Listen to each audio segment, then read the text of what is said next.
Country 162, the Federated States of Micronesia. Let's go see what this country has on offer.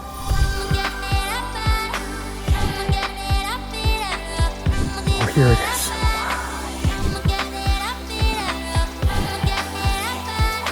Wow, just look at that behind me. Crazy.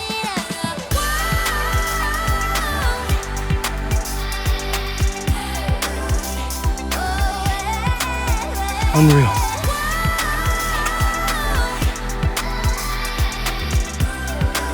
How did they do it?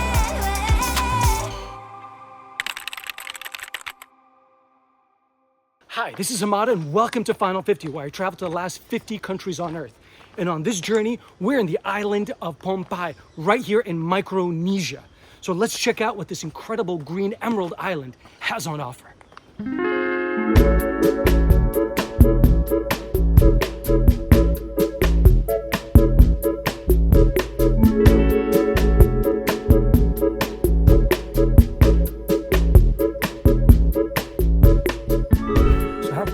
This. I pretty much walked out of my hotel room. I'm like, I want to do something at least on the first day while I'm here before the sun goes down, since our flight was delayed.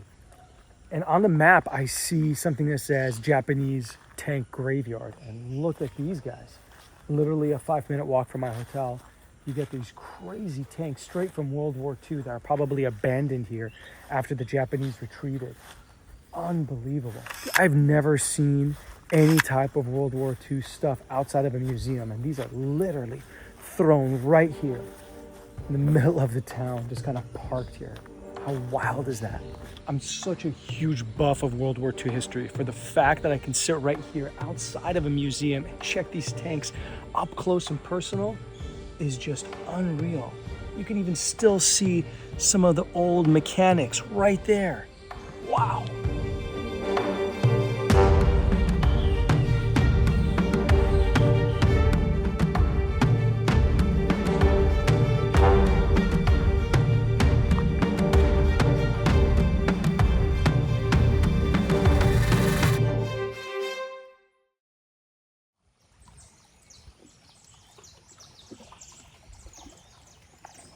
So here in Pohnpei, right here in Micronesia, is such a different experience that you would get from like the Marshall Islands, which is an atoll. Here, the mountains go up to about 300, 400, 500 meters high. And it's really, really lush with vegetation, waterfalls, rivers, and the whole nine, right? So you get a very, very different kind of experience, but also because of that, you get even more rain than you would anticipate. So just a completely different experience. We're gonna try to go explore that today. All right, so instead of renting a car and trying to figure out this island, which I don't think is that hard, but it's funny here in Micronesia is that they buy cars or typically get cars from Japan, so they're on this side of the road, except they drive like in America on the right side, which is hilarious. So I think that would be hella confusing to try to figure it out myself. We are with Augustine, who is gonna be the guide for today, showing me the different parts of the island. So where are we gonna be heading to? Nan Madol. So Nan Madol is a famous place because it existed, what? 2,000 years ago. 2,000 years ago, and what's wild about it is that there was 25,000 people that lived in that area, and then suddenly, boom, the whole place just kind of collapsed. So we're gonna go check that place out first. Then we're gonna head over to the waterfalls. Yeah. What's it called? Caproi Waterfall. Caproi Waterfalls. And then from Caproi Waterfalls, maybe pass by the Capital. the new capital and see the president's house. Drive around, see some really beautiful places, and then end the day on a ridge, which has some really cool hiking places. Exactly. Go to the guns.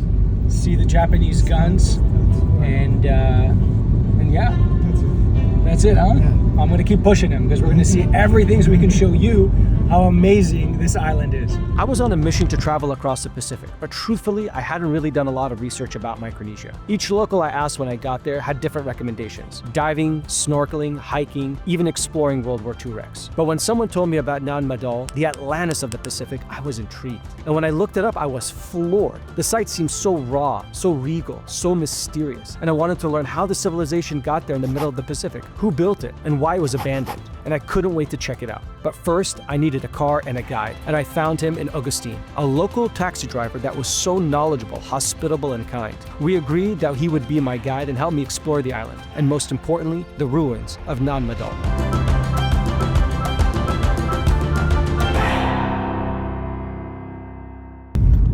So this guy's from here, grew up here, and then went to America for 4 years to visit his brother near Oakland. Why do you love it here so much, man? The life here is good. Yeah? We have everything, like foods, plenty food here. And you have your own land, you said? Own land, own house, own property. If we need money, we can sell the fruits or go fishing, like farming. That's how we get. And you were saying in America, it's everybody works nonstop? Yeah, non-stop. Like you're working every day, like you pay everything shit like that. There you go. Looks like I'm gonna have to leave the US and start moving out to places like Micronesia. If you have plenty of money, you can come and make your business here. That's how. You can come and I tell you, yeah, you can make your own business and we partner and you make your big building here. There you You're go. rich. There you go. You've heard it first. The drive from the main city of Colonia across the island to Nan Madol was bumpy, but a true immersion into nature, with incredibly lush vegetation on either side of the main ring road. This is not unsurprising, since Phnom Penh is one of the wettest islands on Earth, receiving in parts over 300 inches of rain per year.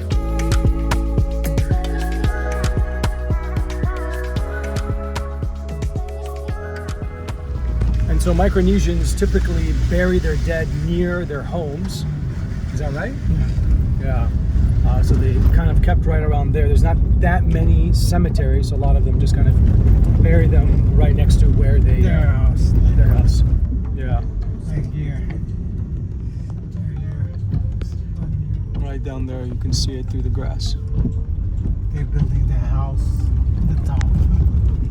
But what really threw me off was the sheer number of abandoned cars on the sides of the road. I had never seen anything like it. Turns out, because of the limited supply of spare parts, low income of many locals for car maintenance, and the poor conditions of these used cars when they arrive on the island, people just leave their broken down cars in full view on the sides of the road. Then every few years, countries like Japan send out cleanup crews to pick up the cars, put them on ships, and take them to get salvaged, since waste disposable on the islands is so limited. It's hideous, but also kind of interesting too. And now they're using it for trash and trash collection here as well.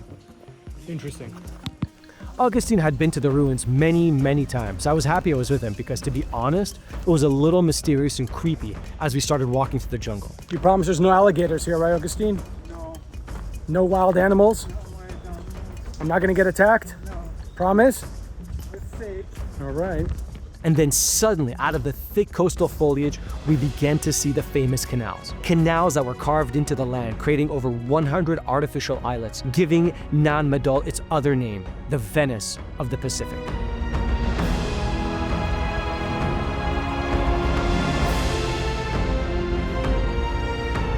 We then started to see the massive blocks of basalt stones, some weighing over 10,000 pounds, stacked neatly to form walls and paths. I even tried to pick one up and almost threw out my back. How did they do it? I was thinking, how in the world did the Sandalore dynasty make this backwater coastal lagoon into such a thriving urban center so long ago, so seamlessly with nature? So these are rocks. Augustine, you're saying they don't know how they stack them, huh? Yeah. They don't know how they built the rocks going all the way out. And how long does it go? How far is it?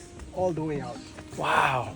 And these things weigh tons, and nobody really understands how they were built, how they were cut, how they were stacked, how are they moved. Maybe magical. See?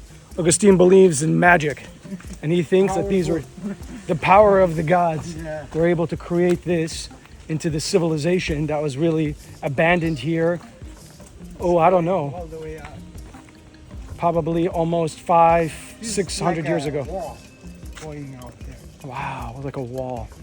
So what's cool about this is that during high tide, this almost whole area floods in certain parts. In fact, you can see that the ground is mostly coral and obviously this crazy volcanic rock. And over there is some beautiful mangroves that have overgrown and covered the ruins as well. And as Agustin explained, I was stunned by the advanced hydraulic engineering of these ancient people, as well as learning about the importance of water in their daily ceremonial life, almost like an avatar. And this place is called the Venice of Micronesia because they've got canals that kind of cut through all through the ruins.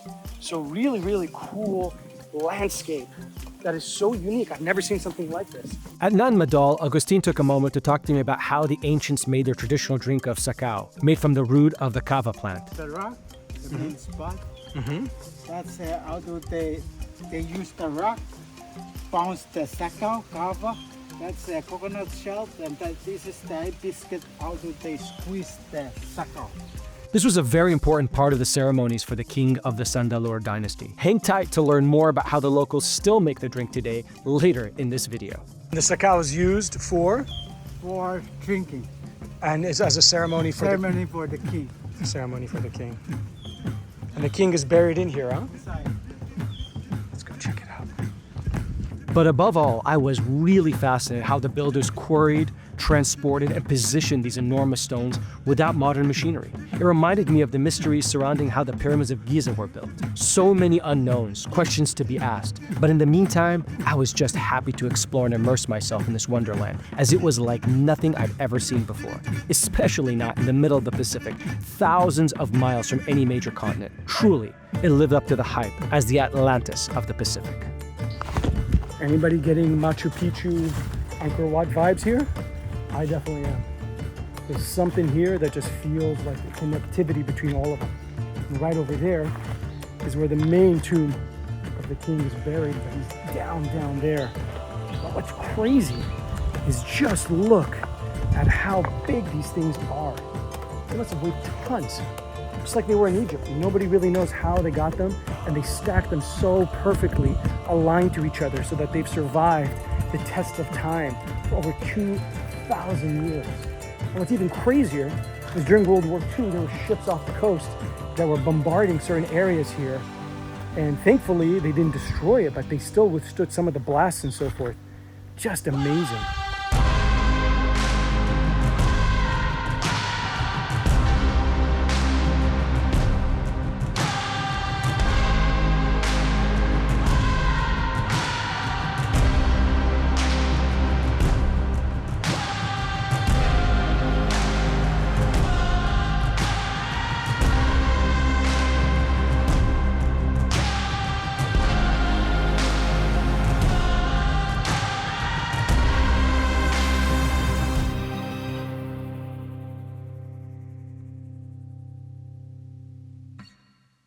Just what the doctor ordered.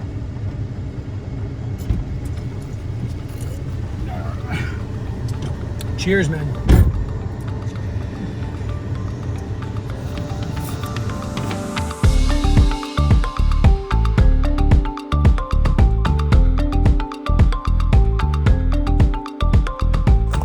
All right, next stop, WWII Waterfall.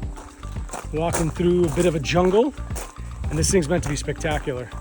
I am gonna jump in there. Hopefully it's not too cold. A little refreshing. The rain stopped.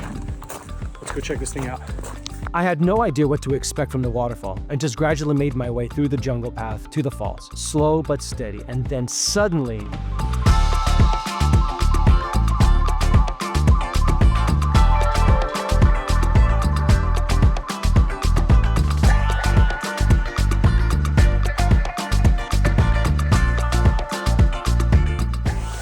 Water feels amazing. I can't see the bottom, but wow, just look at that behind me. All to our sides.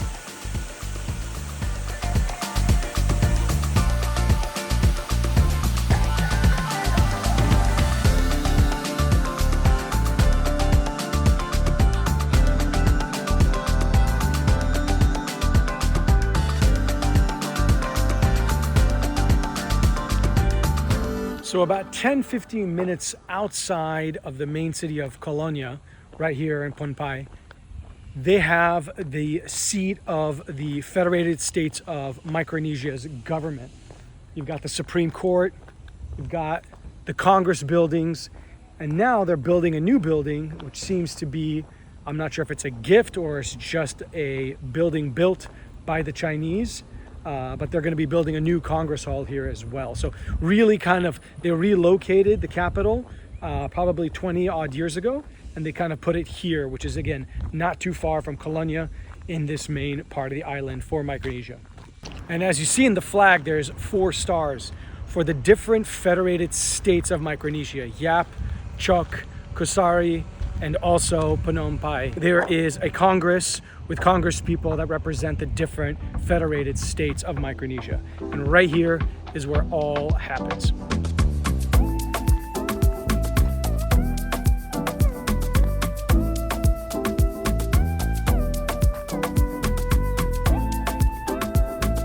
It's always fascinating to see how a new capital can spring out of nowhere, like Brazilian Brazil or Peliquir in Micronesia. But the day was not over. Augustine drove me to the foothill of a mountain and told me to climb to the top to do some exploring of my own of World War II Japanese fortifications overlooking the main city of Colonia. I had no idea what I was getting myself into, but I love hiking, so I did it.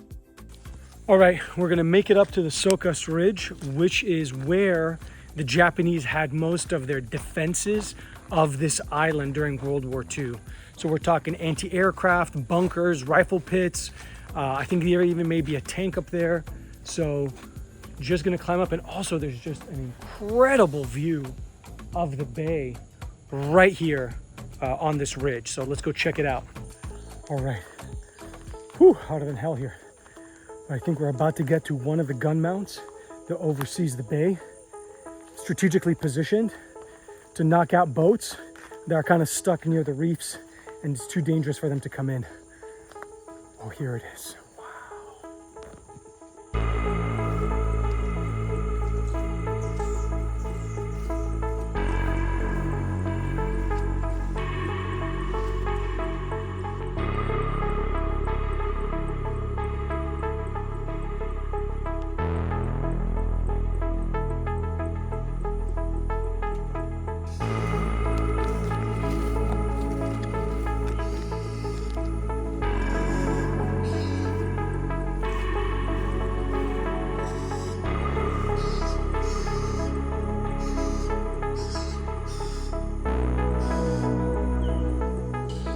So these are anti-aircraft guns that were placed here between 1942 or 1941 all the way through to the end of the war. They were basically pulling all these things together to create a defense for the island.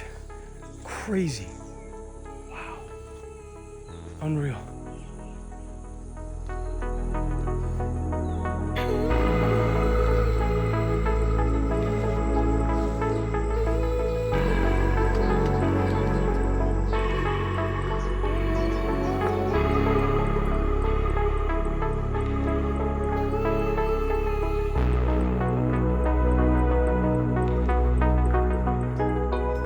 All right, that hike was not for the faint of heart.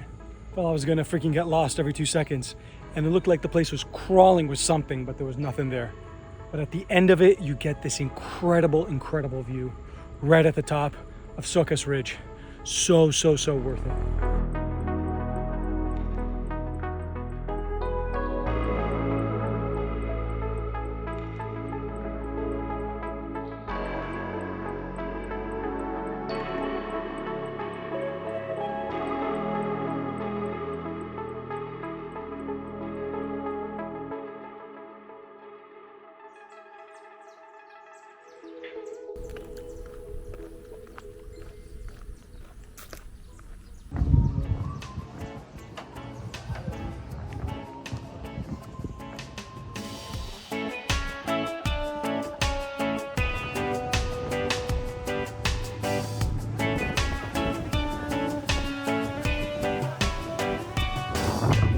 Went out in the middle of the atoll, kind of right out here near the reefs. There's a place called Manta Road where all supposedly mantas are kind of like streaming through. So let's go check it out.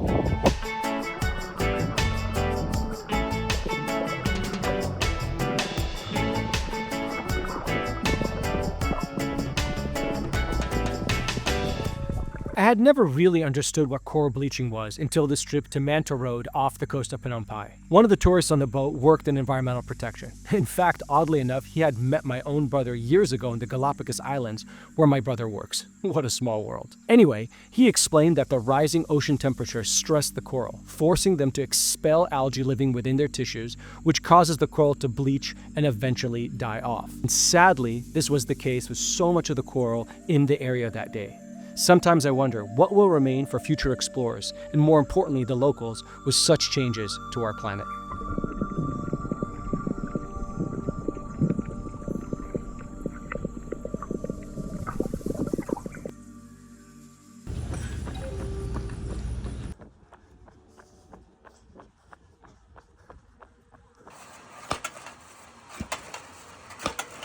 The kava plant, the main plant used in making sakao, is a member of the pepper tree family and is native to the Pacific Islands. To make sakao, usually the kava plant is pounded on stone, as we saw in Nan Madol, then mixed with water, and then squeezed with the sap of a hibiscus plant. The hibiscus sap gives sakao a thick, slimy consistency, which makes it different from the kava drink, which I saw people consume on other Pacific Islands.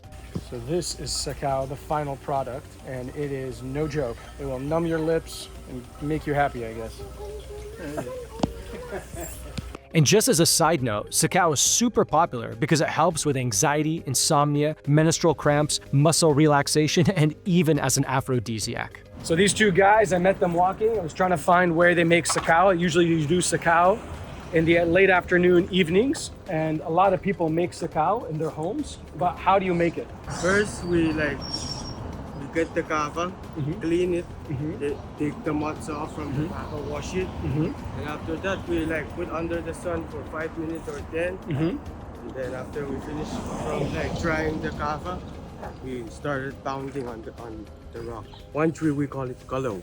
Kalo. Yeah. Okay. Hibiscus. The hibiscus? Yeah. Okay. Yeah. Then we mix, put it in the water. Then we squeeze the hibiscus, Okay. and then use the juice of the hibiscus to Okay. put on the sakao. Okay. That's when we started mixing the kava, and then we squeeze it. And then we put a little bit of water, Okay. and we mix it, Yeah. and then we squeeze until the juice came out from the kava. And then you guys put it in bottles, and you're saying the plastic bottle is about $5 and the big glass bottle is $10. And most people drink it about 1 to 4 of them a day, depending if they're with friends and stuff like that. And it makes you feel, like you were saying, mellow and chill. So everybody's making their own moonshine sakao right here in the island just to enjoy it. Awesome.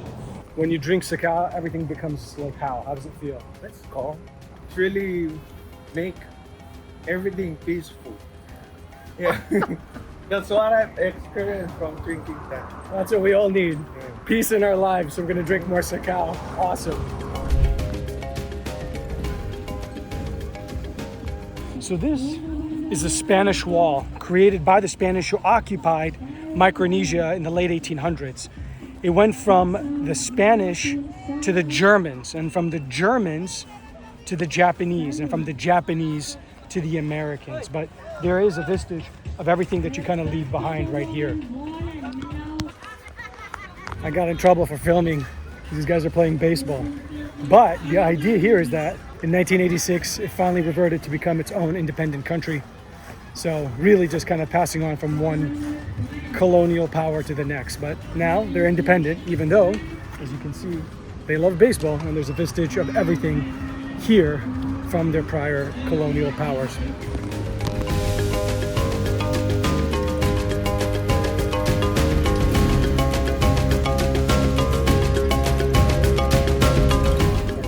Eating some island comfort food, kind of like their buffet. Everybody here is local, and I'm ending the meal with a toro, kind of like a dessert, sweet toro, as they call it. And it's got banana, some circular thing, I'm not sure what this is, but it's good, not bad at all, and exactly what I needed after a day out, so enjoying it. Micronesia is a world away. Without a doubt, there's a ton to see here and explore. I would have never thought I would discover a lost civilization rivaling that of the Incas and the pharaohs. Saw the development of its modern history, including the dark period of World War II. Enjoyed walking its streets and exploring the markets, embracing the hospitality of its people, and immersing myself in the jungles and warm waters of this incredible island nation. So thank you for watching this tour of the island of Phnom Penh right here in Micronesia. Did I miss anything? If so, please comment below. I would love to learn more about what else there is to see here in Phnom Penh and the other federated states in Micronesia. Also, if you like what you saw, please feel free to subscribe. In the meantime, thank you for watching. Stay curious and look forward to seeing you on my next journey.